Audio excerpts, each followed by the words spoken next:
to be affirmed by those that we love can absolutely save someone's life.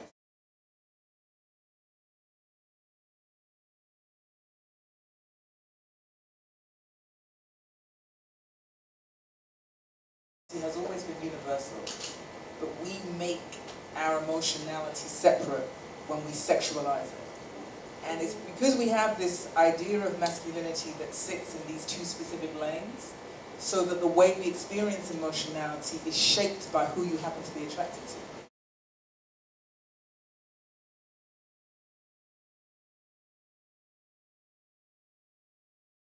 My name is Nikki West, and I am the communications producer. And welcome to Emotional Justice Unplugged. I have the pleasure of welcoming to this stage the creator and moderator of Emotional Justice Unplugged, Esther. Well, welcome. Thank you so much for coming. Welcome to Emotional Justice Unplugged. So there's faces I don't recognize. Normally it's a whole familiar group of people. So if this is your first time, thank you so much for coming out. So Emotional Justice Unplugged is an arts and conversation series. We're now in our third year. We go by seasons, so we're season 3, kind of like a TV show. And as with MTV, which is where the name comes from, you know, when you go and watch artists in concert, there's all the production and the lights and the glamour and the whole thing. But when they go unplugged, it's a much more intimate experience. And that's what I've called my one-on-one conversations. Since March, we've been doing conversations with a whole range of people under this title, Black Love, a Reimagining. We have had straight women, gay women, bi women, straight men, gay men, whole kit and caboodle.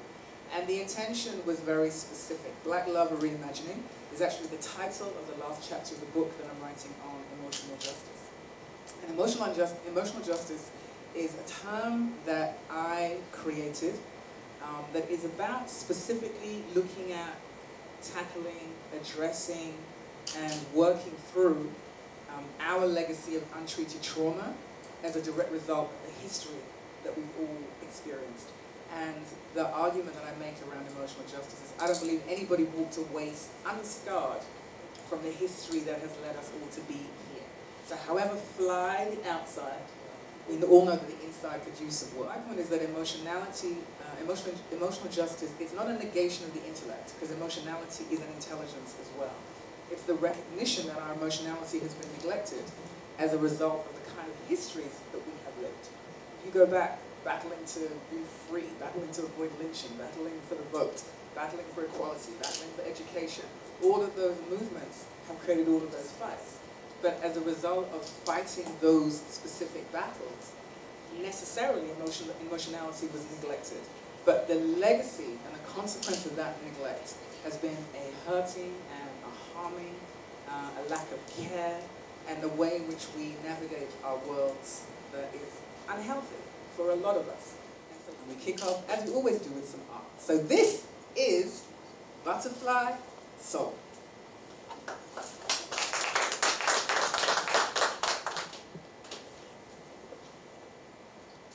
There was a boy, a very strange, enchanted boy. Some say he traveled far, very far, over land and sea, but very wise and sad of eye was he. But then one day, one magic day, he came my way, spoke of many things, fools and kings. Then he said to me, the greatest thing I've ever heard, it's to love and be loved and return. This is not an apology. This is the Rosetta Stone to my existence. The clarity for your abstract thinking. A once-in-a-lifetime opportunity. You can't ignore me. Daddy don't want no sissies, so he left home. Found Jesus, but couldn't see God in me. Mom saw me as different, even gifted, often said, you aren't like my other children. Maybe. But sister, my sister could see my rainbows in the distance. Kill all sissies. Then looks at me and says, you know what I mean, brother? I said nothing. Stood silent. My life changed in an instant. I was passing for black in my community. Voice got heavier depending on who was talking. Friends met me on the corner, and if you were too effeminate, you met me on Christopher Street. I was out and hiding. Swagger felt like it had daggers in it. Brothers on the block complimented my kicks. Yo son, damn nice. No homo. But I'm homo. Intelligent, talented, gifted, blessed, and loving. Often, if you are starving for creativity, I'm probably what you are craving. And speaking of cravings, he is 5'6", and my angel. Reminds me that nothing comes to those who wait. Says I will change the world one day. And much like he has changed my heart, I'm an actor, but no longer have to pretend to be a man with him. Our love is absent of the fist of fury that raised me, the insecurities that I truly believe saved me. The answer to the question, what is it to be black man? It is a journey and not a destination. Like sagging pants may mean sometimes you just feel like we ass out. Or that tank tops will actually be promise keepers and not wife beaters. Sometimes I wish I could separate the gay from the black. It's like trying to separate wet from the water. So I stand proud in who I am. I am masculine. Okay, it depends on what song it's playing. But question, since my mother raised us on her own, does that make her a man? It makes her a mother. So how can who I love and what I love make me anything other than your brother?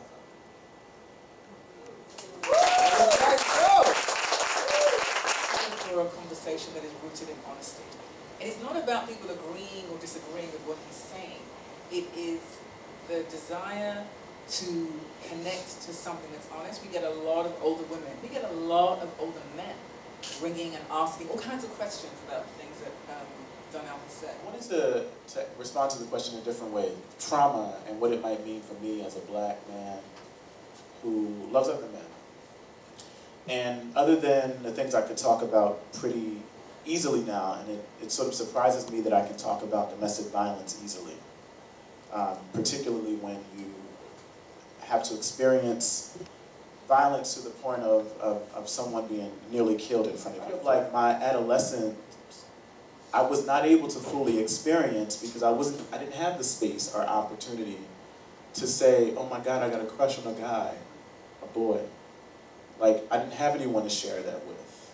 I wasn't able to run home and have conversations when I had my first partner, who was a mess, who interacted violently with me. I had no one to talk to about that because we never found or created a space of safety where I was able to talk about those things like some others were. And that is absolutely traumatic, I think. I think it is traumatic to have to live your life as if like trapped in somebody's box. Like somebody took a nail, some hammers, put you in a box and banged it down and forced you to live like that. 'Cause I've been there. When you're in a park, not because the sex is good, but because you just want somebody to tell you that you're normal and that they understand you. It leads you to do things without sex, without condoms. You know, these are the types. So we talk about like the symptoms that come as a result of the types of things I'm talking about, when really the real deal is what pushes one to be placed in the type of situations where we make these type of choices, and some of them wrong, when all I ever really wanted was somebody to sort of touch me and hold me and say I was okay, and say I was normal, and say it was all right for me to be loved and to receive love. I think for me, it's what I call the kind of loss of human energy, right? A certain kind of spiritual disaster. Exactly how you described, I know, in some ways, both when it came to the U.S. and older, of being driven to the margins. The piers are on the edges of Manhattan, the bookstores, the parks, and they're not safe, but you think about the kind of, the ways in which we don't accept homosexuality, and the ways in which we are forced to look in those not so kind places. What was difficult, or remains difficult, is hearing how impoverished people that you love sound and act. Hearing how ignorant they sound. So my trauma has to do with always, in part at least, wanting more from the people around me. This word trauma brings with this idea of being blunted from something. So silence can blunt you, can blunt your life. It can make a mark on your life. Having to sort of grow up being harassed and surveilled and beat up and picked on can absolutely blunt your life. Being a black man in these America states, undergoing racism and all these other things in addition to blunts your life, right? So you face these constant bluntings and you find yourself only knowing how to the only language one knows how to articulate after they've been blunted so much is blunting. There are moments when things happen and you look in the mirror and you either feel changed or changed, but something happened, something shifted. And so in that moment when your dad looks at you and asks you the question, so when he comes over with a bag and your mother stops him, so you get out of the room and you look at yourself, and who is now looking back at you after this entire experience? Like, who are you to yourself in that moment? That's a great question, Esther. That's fantastic. Answer it.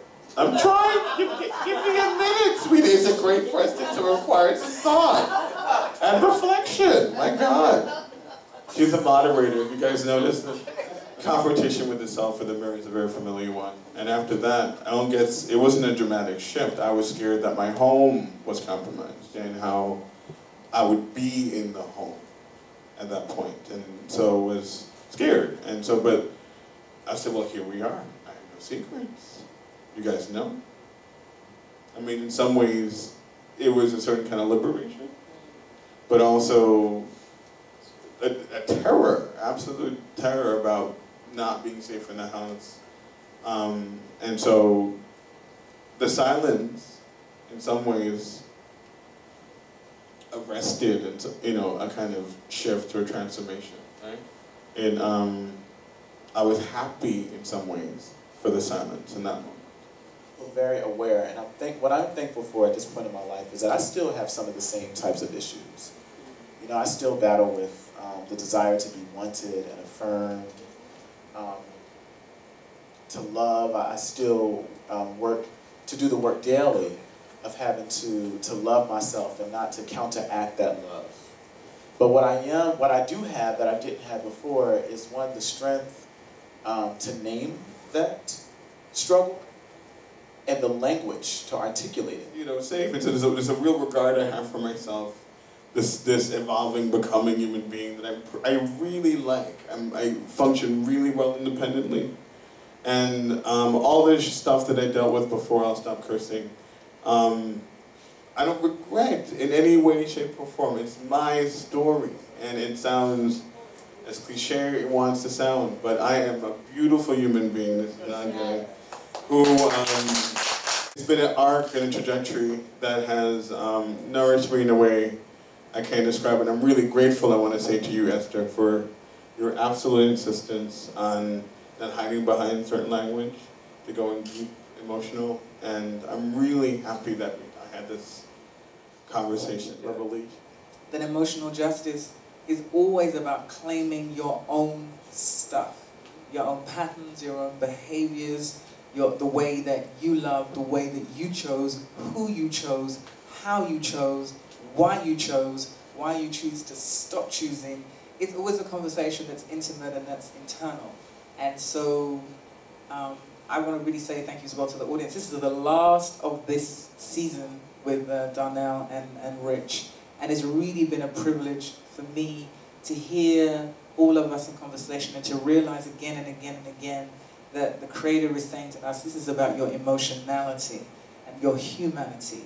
And if you would get out of your own way, we would be in a different position to have more healing conversations because we could hear one another. And sometimes it's hard to hear when the words hurt or they articulate a hurt that mirrors our own experience. But I do this because I know personally from my family's experience how emotional justice came out was because of silence that had sat in my family for 30 years with my mother and almost killed her.